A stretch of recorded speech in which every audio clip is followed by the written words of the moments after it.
Good evening, everyone. Chapter 2 will start with a scene between David, his mother, and a new character will appear in our novel, who is Mr. Murdstone. David and his mother used to read by the fire. After we read a while, my mother came in with a gentleman who had walked home with us from church Sunday, Mr. Murdstone. I knew him by that name now. Visited us often. I didn't like him or his deep voice. And I remember Bigoty getting a strange look on her face when he appeared.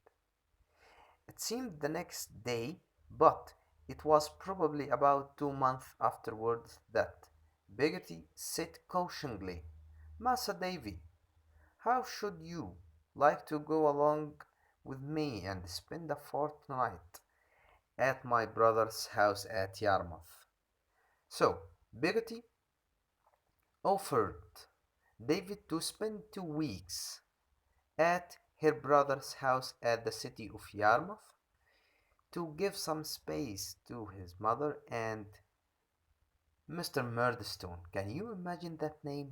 Comes from two words. Murd means he's a murderer, and Stone means he's cruel, and he won't deal with David as his son.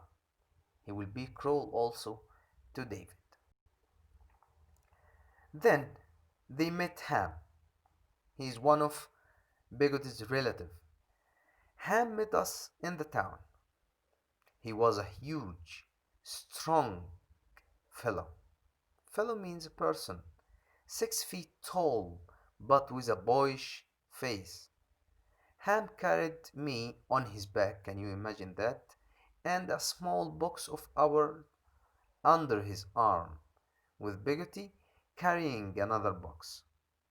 We went past gas works, bootyards, and blacksmiths' forges and riggers' lofts until we came to a flat stretch of land along the sea. Here is Bigoty's and Mr. Bigoty's house at Yarmouth. The next page, we were welcomed by a very courteous woman in a white apron and by a beautiful little girl with the blue eyes and long yellow curls. Bigoty explained, this is Mrs. Gummidge, a widow lady who keep house for Mr. Bigoty. I smiled at the old woman. And that little girl, Bigoty went on, is Emily? She is my brother's adopted niece. You say, Massa Davy, she is an orphan, just like Ham. And my good brother and as gold Mr. Bigoty is, adopted both Emily and Ham at different times. So Mr. Bigoty, Miss Bigoty's brother, adopted Ham and the orphan little Emily. After a while, Mr. Bigoty came in, and I saw that he was a good-natured man, just as Bigoty had said. Almost as soon as morning shone upon the oyster shell frame on my mirror, I was out of bed and out with little Emily picking up stones upon the beach. The next page, my mother wasn't at the door to greet me, and I was frightened when Bigoty took my hand and led me into the kitchen. So, David spent 2 weeks at Yarmouth with little Emily, and as soon as David saw little Emily, he fell in love with her. Then he came back to his house, and he didn't see his mother welcoming him at the door. He asked, Where is Mamma? I cried. She is not dead like my father, is she? No, no, Master Davy, she said. Your mamma's not dead. She is married. You have got a new pa. Come and see him. So, David's mother and Mr. Murdstone, the murderer, he married his mother. I don't want to see him, I shouted. But Biggity insisted, and since I wanted to see my mother, I followed her into the parlor. I found my mother sitting near the fire, and there beside her was Mr. Murdstone. He warned my mother to control herself. So she came to me slowly and timidly and kissed me. I shook hands with Mr. Murdstone, but as soon as I could get away, I crept upstairs. So David Copperfield got upset when he knew that Mr. Murdstone will be his stepfather. He didn't like him at the beginning when he first saw him. So, then to make things even worse, Mr. Murdstone's elder sister, Miss Jane Murdstone, came to live with us. She made it very clear that she didn't like me, and I soon began spending my days in my own little bedroom, reading some old books that once belonged to my dead father. So it became worse because Mr. Murdstone, David's stepfather, he brought his sister, Mrs. Jane Murdstone, to live with David and his mother. Mr. Murdstone and his sister talked of sending me to a boarding school, but until they decided, I continued learning my lessons at home from my mother. I recited them to her. Mr. Murdstone said I need more discipline, and one day he took me to my room to teach me obedience. So here, Mr. Murdstone will start to trade with David badly. When we got there, he suddenly threw me across the lap. He threw me across the lap. Mr. Murdstone, sir, I cried. Don't pray, don't beat me. I have tried to learn, sir, but I can't learn while you and Miss Murdstone are watching. I can't. Can't you, David?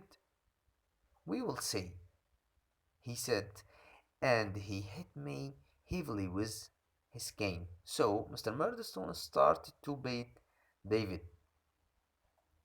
I cried out in pain and begged him not to beat me. But the blows fell again and again. Then I suddenly grabbed his hand and I bit it. He beat me then as if he were trying to beat me to death. I heard my mother and Biggity crying out of from outside the door. Then he was gone, and my door was locked from the outside. So, from the beginning, Mr. Murdstone didn't like David, and David didn't like him. Then he started to beat David. The next page. In the morning, when I was let out of my room, I saw my mother. She was pale and her eyes were red. Mr. Murdstone wouldn't even let her hug me when I left. Mr. Barkis loaded my things into his cart and we were off. We had gone only half a mile along the road when Biggity burst out of the bushes and climbed in. She said nothing but hugged me. She hugged me and gave me some cakes, 3 shillings, 2 half-crowns, and a note from my mother. Then she was gone. During the ride, Mr. Barks asked many questions about Biggity. He seemed most. So Mr. Barks, the driver, liked Biggity. So London was too far for Barks to go. So I had to take another coach, a night coach to London. But when I reached the coach station, There was no one to meet a child called Copperfield or Murdstone. I stood wondering how long it would take me to walk back home when a thin young man stepped up to me and asked, "You are the new boy?" "He's a man from the school." This was Mr. Mill, a man who works at Salem House. Salem House is a boarding school. One of the masters at Salem House, the school I was to attend. Salem House was empty when we arrived. I had been sent to a school at holiday time as a punishment. My teeth were to be filled down to prevent further biting. But even worse, I was made to wear a sign that read, "Watch out for him, he bites."